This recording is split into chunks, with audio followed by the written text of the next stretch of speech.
What's up everyone, and welcome back to the channel. If you're new here, my name's Erin and this is my husband Nolan, and today we're doing a Q&A.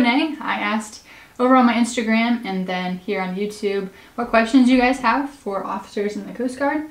And today, actually, the day that you're watching this video, or the day it goes live anyway, is 1 year of us being ensigns. So we graduated from the Coast Guard Academy a year ago today. Yeah, we'll just dive right into it. So the first question we have: how often is the Coast Guard ship out to sea? 180 days, about half a year.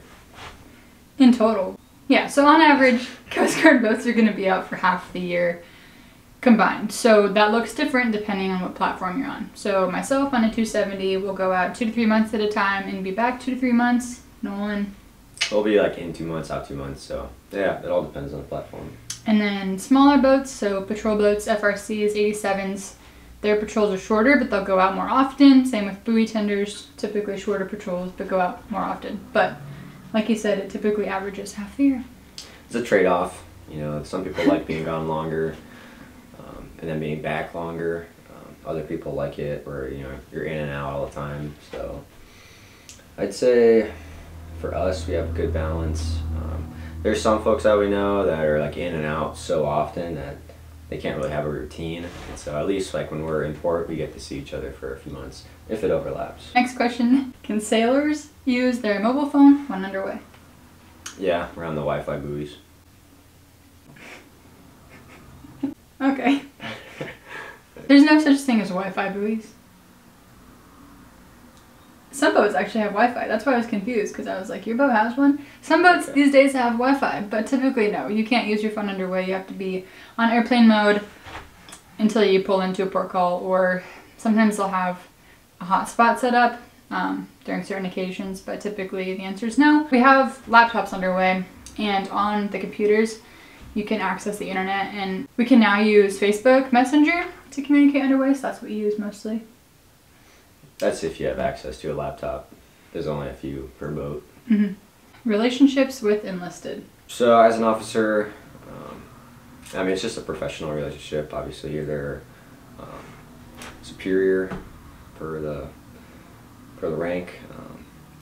But obviously, you don't want to be unfriendly enough to where you don't have a relationship with them, or over-friendly to where it kind of becomes hard to lead your division. So it's a fine line, but it's just like any other professional relationship, so and you can still have fun with it. From what I've actually heard in the Navy, I've heard some friends who have talked about this before, it's not as common for like different ranks to be as friendly as they are in the Coast Guard. I think that since our service is so small and then the amount of people on our boat is so small, if you didn't have those relationships with fellow enlisted of different ranks and rates, then you'd be kind of lonely. And so in the Coast Guard we do, I think, do a really good job of maintaining the balance between friendly but not friends.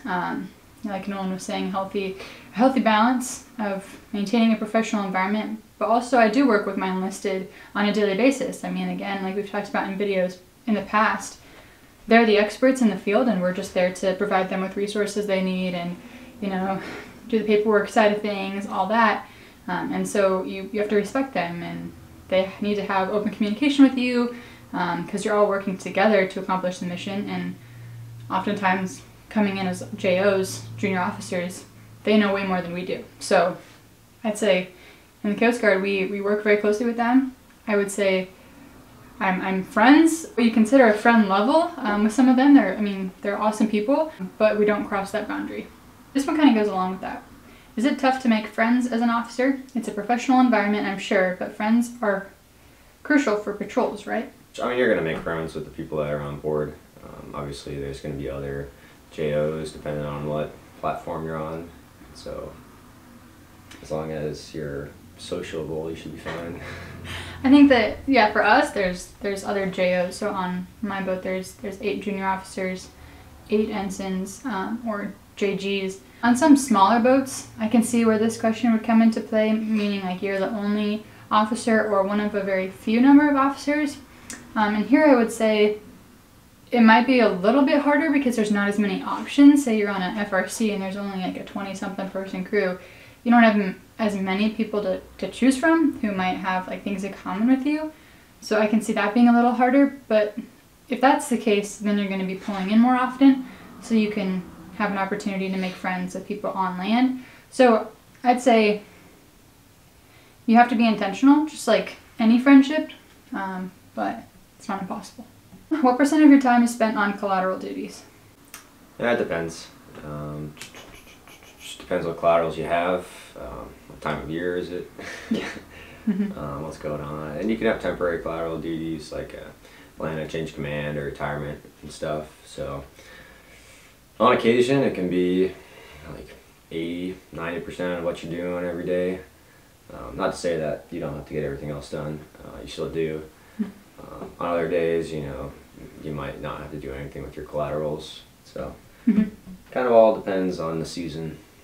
Yeah, I'll give you just one example. So on Spencer, I was the ESO, so Education Services Officer, and that means I'm helping connect people using like tuitions assistance, helping them pursue college education. But this time of year in May, it's actually busier than it typically is because we have the service-wide exam for all the enlisted coming up. And so it's been abnormally busy for me as an ESO these last couple weeks, when typically it's not as bad. That's like one example, like he's saying. There's other collaterals, such as like the ship store morale officer, where they're constantly like running a small store basically. So like that's kind of all year round. So yeah, really depends. But I mean, it's part of your job as an officer to have collaterals, so it's expected that you spend a bit of time on them.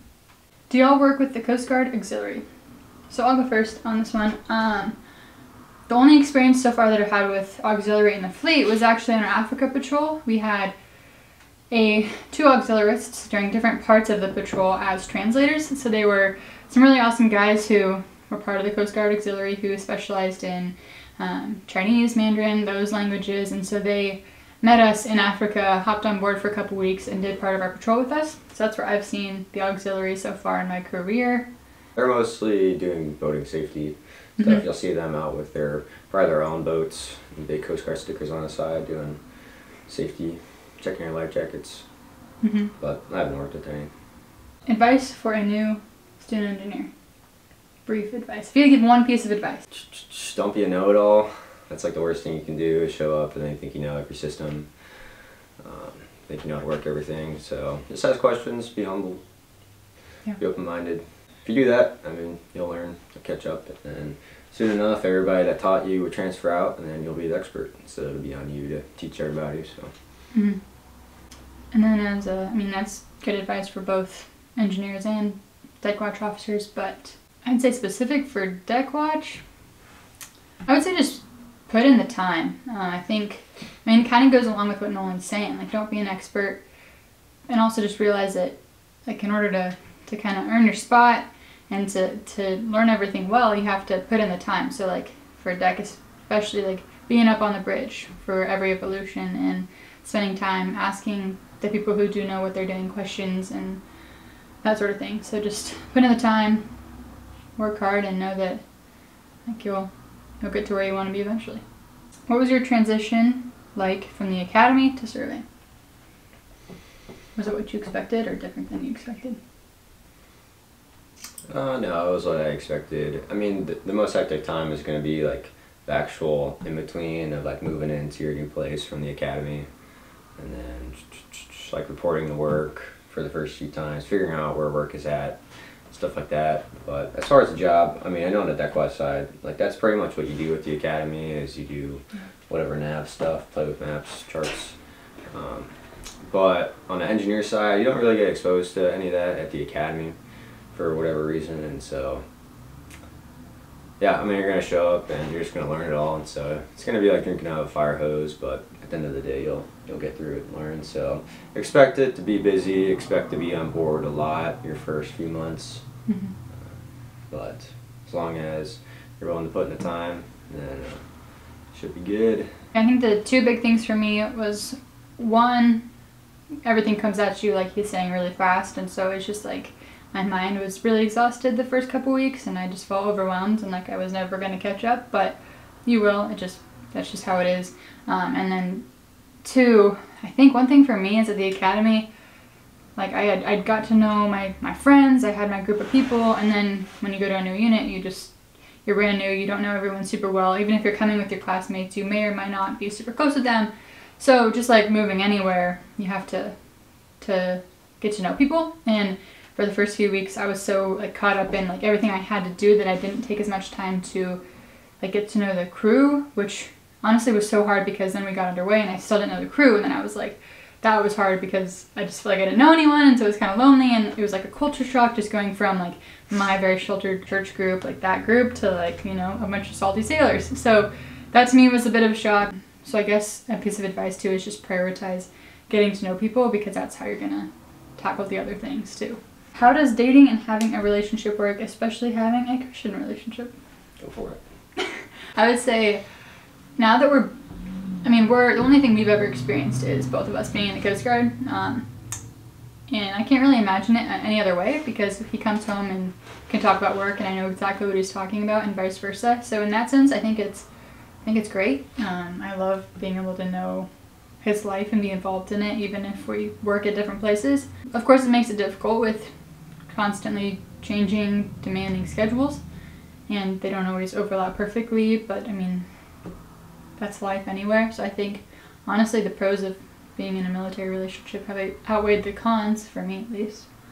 But it's a sacrifice just like any other military branch, where with deployments or patrols or whatever it is, lots of travel, unpredictable schedules, and so that's just part of the sacrifice of being in the military and serving your country. And so it's going to be hard, no doubt. So I think Aaron and I were apart for almost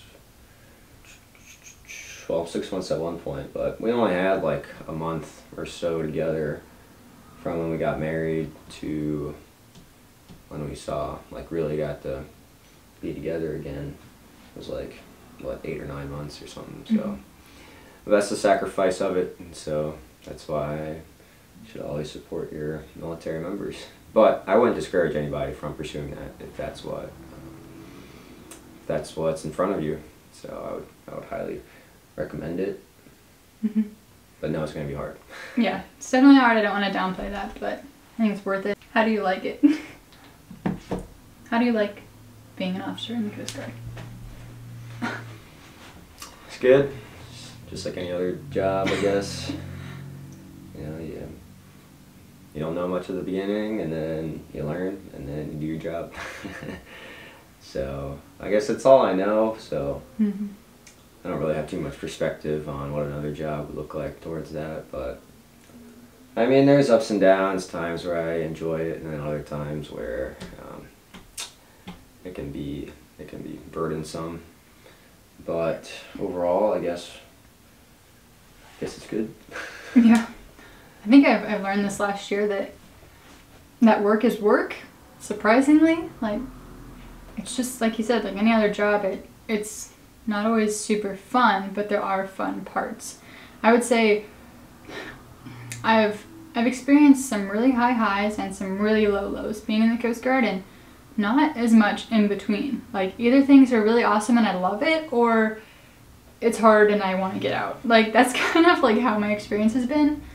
And I think you'll hear that from a lot of people. That I've at least heard that from a lot of people, just that the high highs make the low lows worth it. And I think I've liked it more than I thought I would. Especially just being on a boat. I thought I wouldn't necessarily like it. I mean, I picked a 270 in Portsmouth for Colo, and that was kind of it. But I was surprised. I actually really enjoy just the simplicity of driving a boat. Like, I just really enjoy it way more than I thought I would. And I just have loved the people, and my command was awesome. And that also is something you hear a lot, is that your command and your crew make or break the experience. So like I mentioned before, just prioritize getting to know people and investing in relationships and pouring into the people around you. Well said. All right, well, that wraps up our Q&A. If you have any more questions that we didn't get to, let us know in the comments down below.